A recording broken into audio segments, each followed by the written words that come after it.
行转爱走。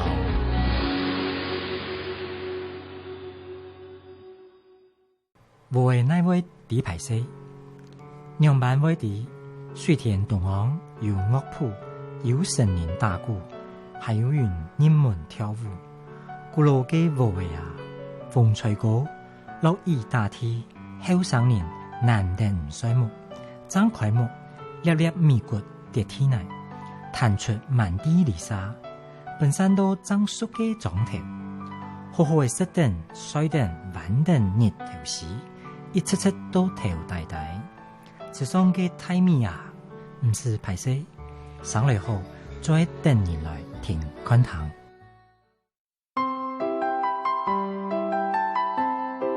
秋收了，每年10月底，台东县的池上乡放眼望去，尽是金黄沉沉稻穗，美不胜收。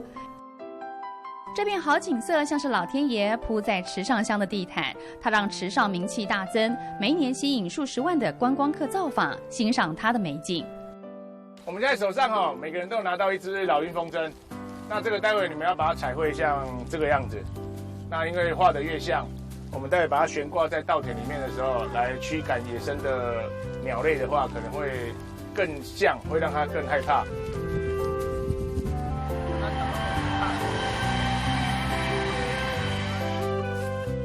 小朋友努力为老鹰着色，为的就是下一段放风筝。那一般我们在驱赶这个鸟来我们的稻田危害的时候，其实不是一年常态性的，是我们现在是采收期间，所以就是等着稻米结穗的时候，避免它来吃它，减少我们的产量，所以我们必须要把它驱赶离开。那当采收完之后，这些东西又再收起来，让它再回到它原来它属于它的生态环境了。好，有了，就这样子，看到了吧？现在就会很像真的老鹰在那边飞了，有没有看到？那你们现在看到这个区域主要都是以有机友善在栽种，整个面积大概有10公顷，两边啊。他是魏瑞婷，年纪不到40岁，是池上客家聚落魏家庄人。从大学到博士班学的都是生态农业背景的相关课程，不过他从小就讨厌务农，所以离开池上。直到2009年，因为妈妈生病了，再加上背负卖米的责任，他决定回乡接手家里传了3代的农田。如果你要做市售米贩售的时候，你如果都还是以惯性的为主的话，其实没有办法知道你的独特性。那所以当时就跟家里说，我们当时这块地板就是做有机，所以我们就是一直坚持以有机友善的方式在耕种。那我们的产品就是以友善有机，那品质，然后在这个包装米的市场去走出一条属于我们自己独特的路。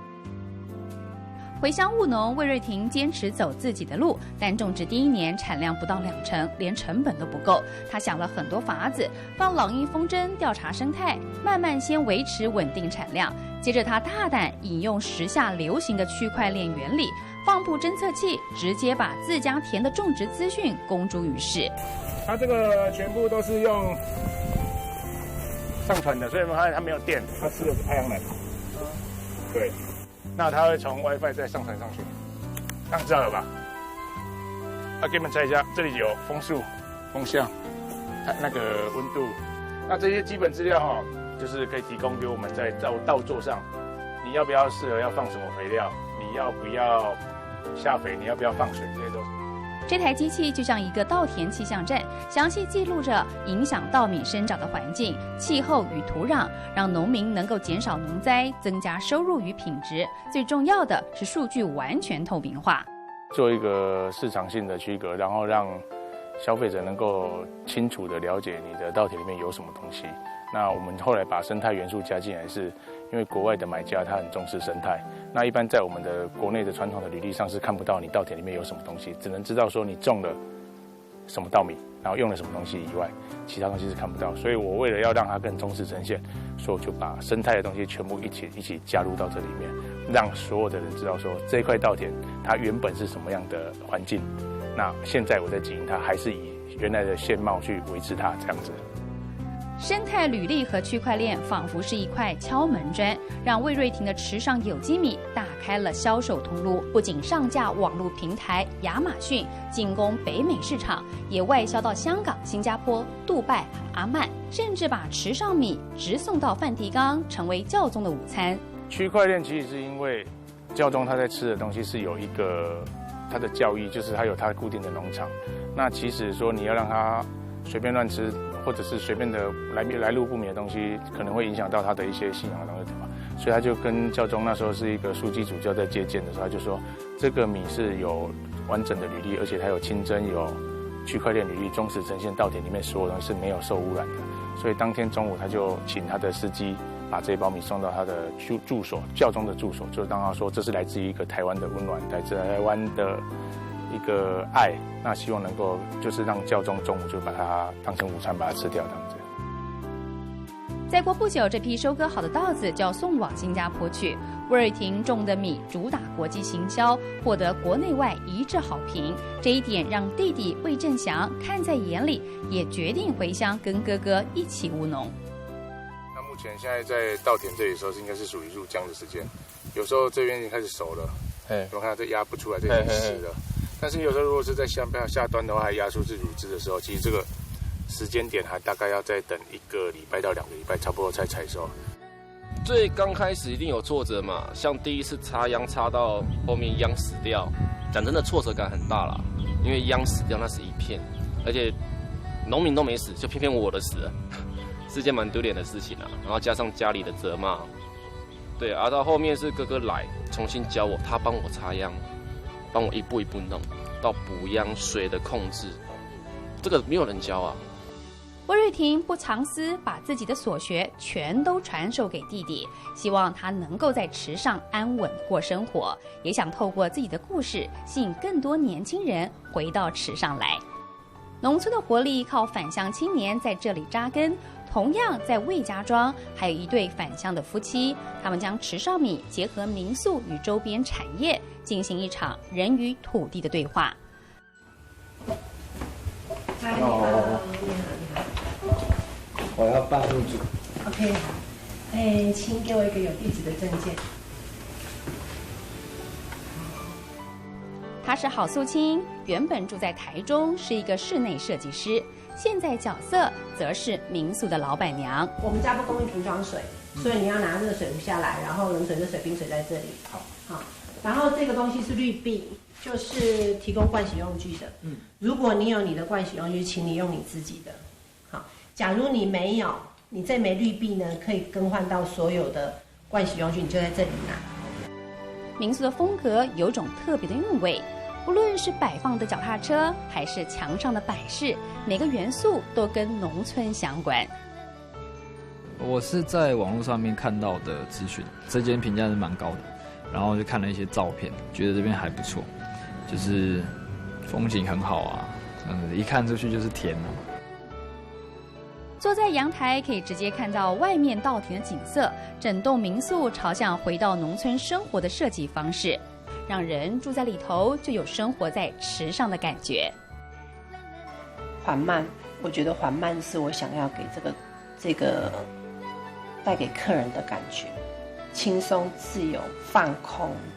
然后这是你的家，是我分享给你的一个空间。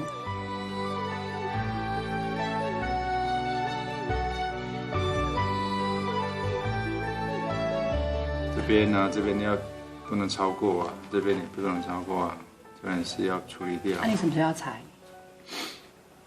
下个礼拜吧。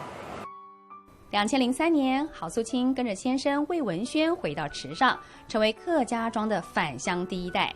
回家总得先有房子住吧。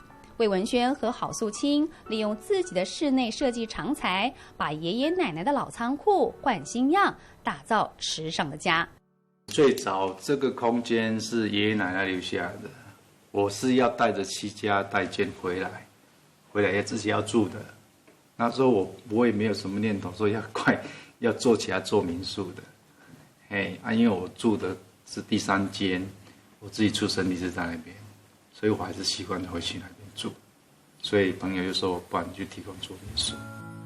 魏文轩会回乡，原本并不是要开民宿，他的梦想是种田。但务农在乡野间的悠闲日子，可不是郝素清原来想象的幸福生活。就当他只是讲讲而已，因为我不认为他没有给我当真，就不能当真啊，就是当真，他冲击现实生活太大，而且他是冲击到我的人生理想。我最喜欢的乐趣是做室内设计，我不能够忍受他不用心在这件事情上，因为那时候我们已经一起创业了，我不能忍受。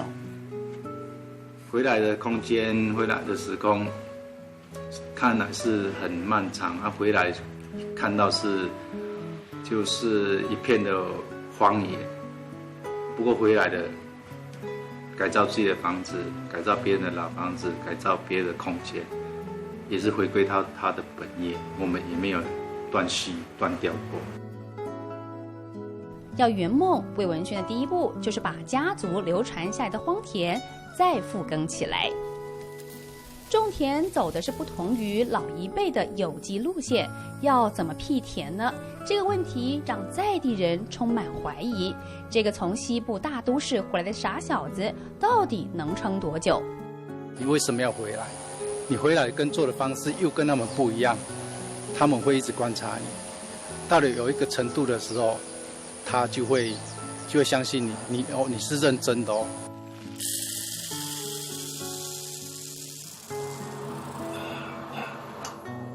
魏文轩的田含承租的不到10甲，自然产量也不多。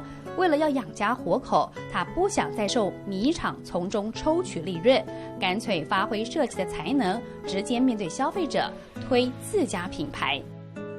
你要花费很多的可能行销啦、包装这些，最重要是你要怎么定位你自己的通路。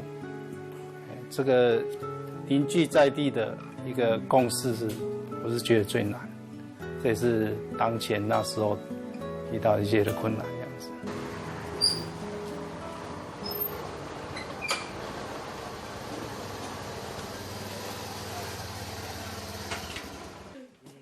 大家好，辛苦的啊，伫田里做事，真忝啦哦。不会啦，忝得咧，过来忝你要饮料要来呀，等做事做好呀，包米包好啊，要啉啊，将来啉。OK， 这个小包装厂是魏文轩这1-2年才盖好的，包装与压罐机共享使用。好兄弟们商量好要推出共同品牌，一起行销。回乡的年轻人叫游翔，他回来3年了，也是稻作的，这个是他的品牌过来就是我们阿东生的东哥，他是我的同学啦，3年，他也是3年还有我们的嘉恩，我们的嘉恩的他也是回乡也大概4-5年了吧，超过大概6年啦，大概6年所以我们年纪都大致上都是6年级的啦回乡的时候，我们就想说，找大家聚一聚，大家都是务农的，我们就想要推我们的这个共同品牌现在等一下会装成，这个底了就会有我们每人一人1罐。因为我们这里偶尔都会到外面去做展售，对，那你展售的时候，客人他们拿到的时候，他们就不是拿到1个人的东西，他们会说，我拿到池上有4个人的产品，对他们来说这是一个丰富性嘛，然后对我们来说，你的1个故事，跟4个故事，当然会4个故事会比较精彩，所以我们会想说用这样共同的品牌，然后来去行销我们4个人。那共同的鸡大概包几个啊？共同的要3组6组。我们趁着这个机会，就大家有共识也很好沟通，毕竟大家都年轻人。我们在去年我们就成立一个半田公司，他们也都是我们半田公司的很好的成员这样子，共同来发展。庄稼熟了，我们回来了。返乡青农怀抱着更远大的梦想，他们要用客家的团结互助的精神，带着池上米进军世界。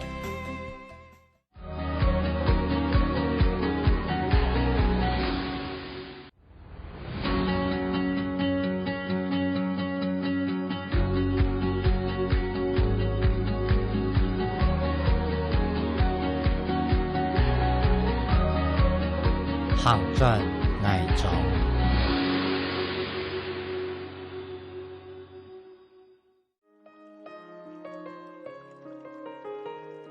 日頭已落到火房屋，躺定衝片獨木水，實實蘇醒好未來，你客就愛轉回來。順等傳動矮板大板，離沙載體連線，搶來填公式。田板發板矮板叫成板，現以大幕客家扮演，創一萬萬美濃板條，樹洞搶神來看戲。每看人轉來到演流太廟戲台順，一到年愛失板，板呢就地兩板偷偷來做一場大戲。完水，他介紹完就是洗手主機跟培機以後，他就會說完水，他就轉出來。好，最後一個我跟你講，像楚天里就是出現里，因為我們是三線，這是地線。天楚天楚天里啊，天楚天里這樣子好對。每一年收冬季是美濃區的大事。今日光臨里光服裝開機福德精神。百工萬福，俺有請主機關美濃區區長鍾炳光、皮機關。離鄉遊子都回來，陪着長輩們祭拜伯公，感謝一年的豐收，也祈求來年風調雨順。口數，再口數，上口數，高聲。一拜，再拜，上拜。我祈求呀，大家身體健康，萬事如意。好，來，4公升來。哎，這瓦半哦，嘿。還可以加這個醬，嘿，很好吃哦，嘿。这一天的美濃特別熱鬧，遊子返鄉，旅客也趁着深秋涼爽季節造訪小鎮。客家人以前他是穿藍衫的，藍衫，所以藍的元素在我們美濃是佔一個蠻重要的一個地位哈。小葉欖門第一個隧道蠻漂亮的哈。遊客造訪美濃，讓小鎮的住宿需求增加。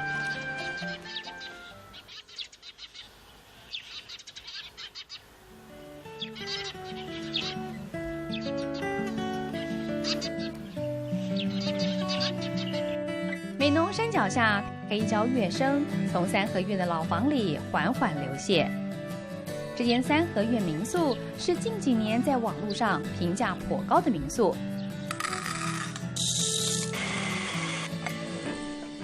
民宿主人是他，鍾世維。那兩個人其實就是以前那個其實就掛鈎嘛。那這個掛鈎以前就是長輩們在農業時代，物資比較匱乏的時候。他們就會撿那種類似形狀的樹枝，那把它加工變成這種掛鈎。那這掛鈎呢，不管是吊那個洗衣籃啊，或是廚房那個豬油的豬油桶，或是醃那個臘肉，在曬臘肉的時候都用得到。那後來我在我們家倉庫發現2根這樣，我就把它拿來做成吊燈。木頭掛鈎下吊着燈是舊窗戶的窗框和玻璃做成的。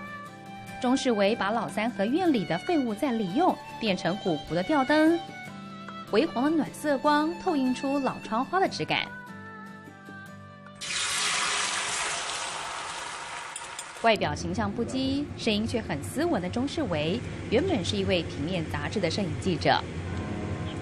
2016年，他為了擺脫媒體環境、沒日沒夜的疲憊生活，決定回到兒時生長的故鄉高雄美濃。繼承爺爺留給他的老三合院。我爺爺因為我是長孫嘛，他把這個三合院也過戶了給我，他就把這三合院給了我這樣子。那我覺得我既然是長孫，就有責任好好保護這個老房子。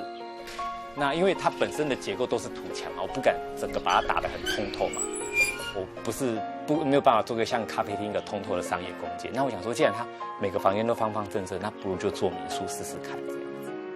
鍾世維當攝影記者時，經常出差到倫敦、紐約、日本、北歐各地拍攝記錄。辞掉工作后，他抓住老屋修复风潮，而过去走访世界各国的经验，就成了他改造三合院的灵感养分。这个房间就是以前小时候我跟奶奶住的房间，这样也是我回美浓之后我第一个改造的房间，因为主要是因为最有感情的嘛。那你看里面这些，不管是家具啊、书桌，还有我奶奶的家装是一个梳妆台嘛。因为当初这些物品的那个情况都非常糟，所以我就是找到一个好不容易找到一个很不错的木工师傅，修旧如旧这样子，用传统的工法去修复它。阿婆留下嫁妆、快木衣橱、老红棉床，钟世维一个也没丢，反而发挥巧思，新旧搭配，让三合院老房变成复古与时尚融合的舒适客房。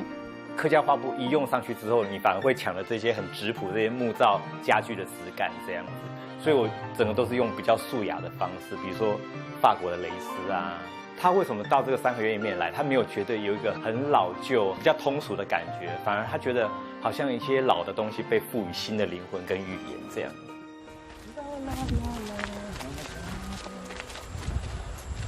没有客人住宿的日子，钟世维喜欢在小镇四处晃。就我无意间发现这个很大的烟楼，很高很漂亮啊！哦，发现之后我就觉得哇，真是惊为天人，所以我就常带朋友来这边探险。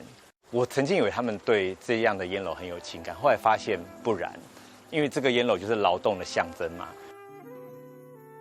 日治时期的美浓是台湾重要的烟叶产地，全盛时期这里曾有1800多栋烟楼，成为小镇特殊的建筑景观。哎呀，阿伯哎呀片也快很哎呦，拜托啦，那是多的保留吼。哎呀，也个有藏沟嘛，怕还也个跳摆呀，也个输的呀，也跳摆还也个有藏沟啊。唔会，也跳摆系咪咯？嗯，系哦。也都可是就按你叫。系哦。嗯。啊没有，有来嘛咯？啊，有来嘛咯？我一早个来嘅。啊，有几来做嘛嘅？有几来咩？几来聊开咩？我问你开一个买个咖啡厅之类啊，买咖啡啊嘛嘅。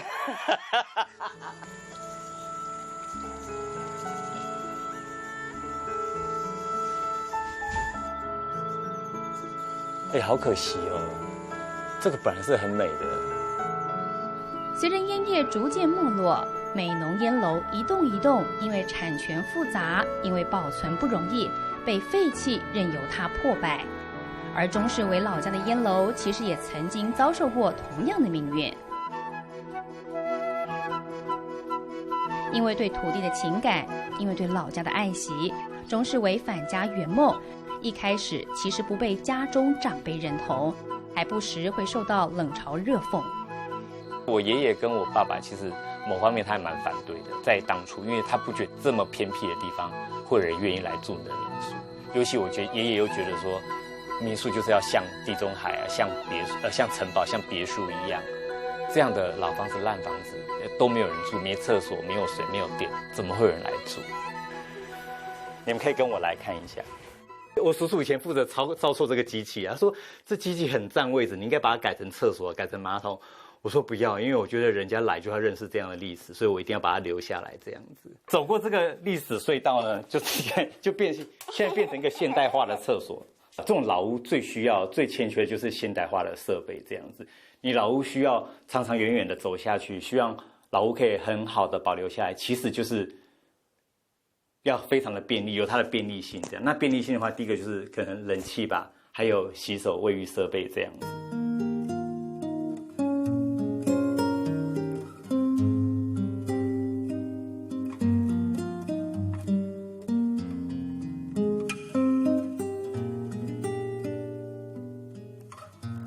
后来想不到，成功了，有客人愿意付这个钱来住一晚我们这个他所谓的我爷爷所谓的破房子这样子。对，一个晚上3000多块，我爷爷就觉得哇，3000多块在镇上可以租个不错的透天的房子，1楼的店面这样子，所以我爷爷觉得很生气，一个晚上可以抵人家1个月的租金。好 ，OK， 好，快点。哇，圆太棒了，太厉害了，蛮辛苦的哎。以前年轻没有感觉，现在老了要酸背痛。钟世维自己设计规划，花了3年时间，将残败的三合院老烟楼改造成富有文青风的民宿。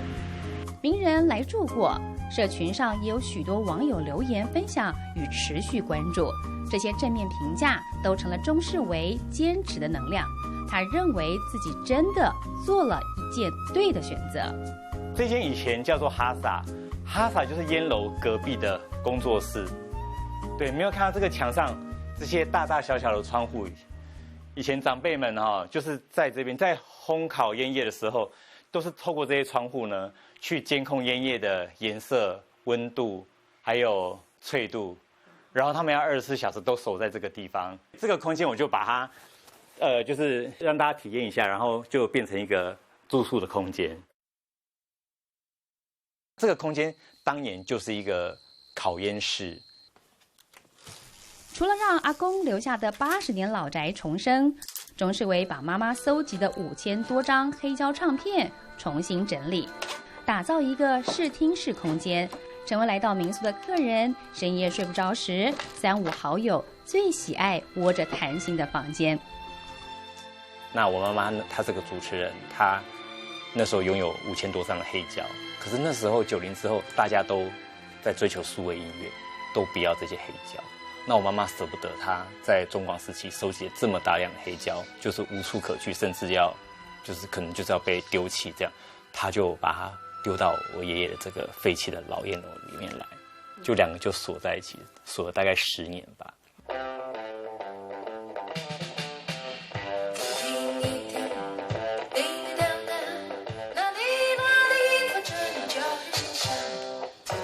结合旅宿，钟世维让黑胶音乐美妙的音质跟老烟楼一起被活化，再赋予新的生命力。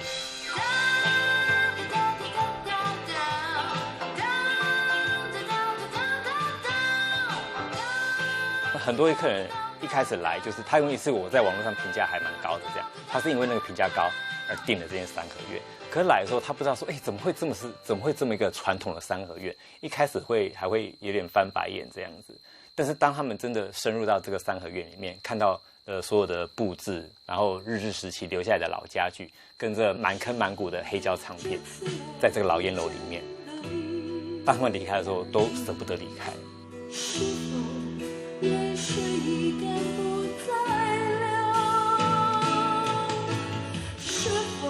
美浓的美要慢慢嚼，年轻人返乡经营民宿，以三合院搭配黑胶为特色卖点。然而民宿的交通便利，有时也是游客选择的要件之一。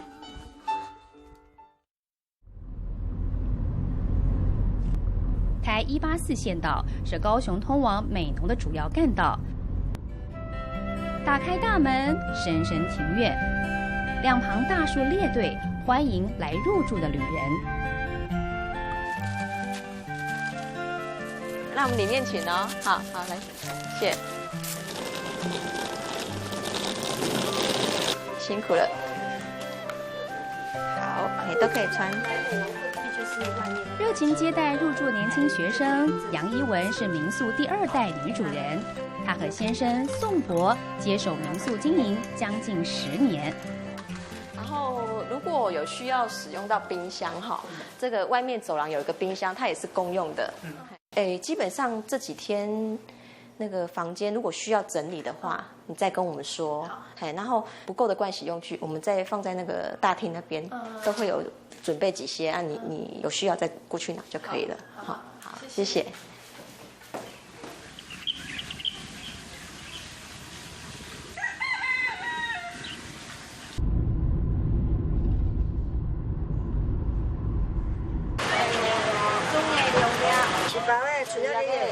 对，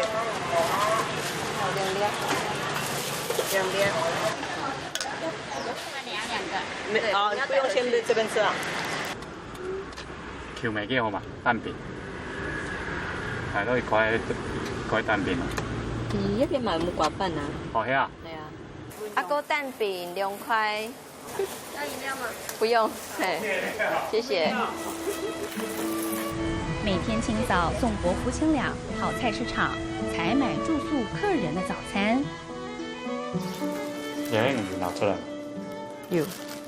这个是猪笼板，客家的猪笼板。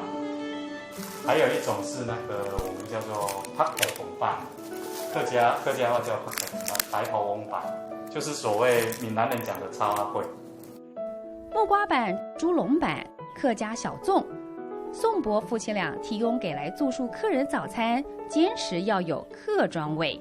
早期的话是我们可能就买原料来自己做成成品，那因为人手比较不足嘛，很多的朋友的介绍，可以试看看就是他们做的那个口味怎样我们也亲自去看他们做的他们做的品质口味试过之后的话觉得可以的话，我们就买来分享给客人这样。才刚忙完收拾早餐，客人退房后，夫妻俩立刻整理房间。宋伯从教职退休，和太太全心投入民宿经营，一家人共同经营民宿，曾有过争执，却也让感情更加深厚。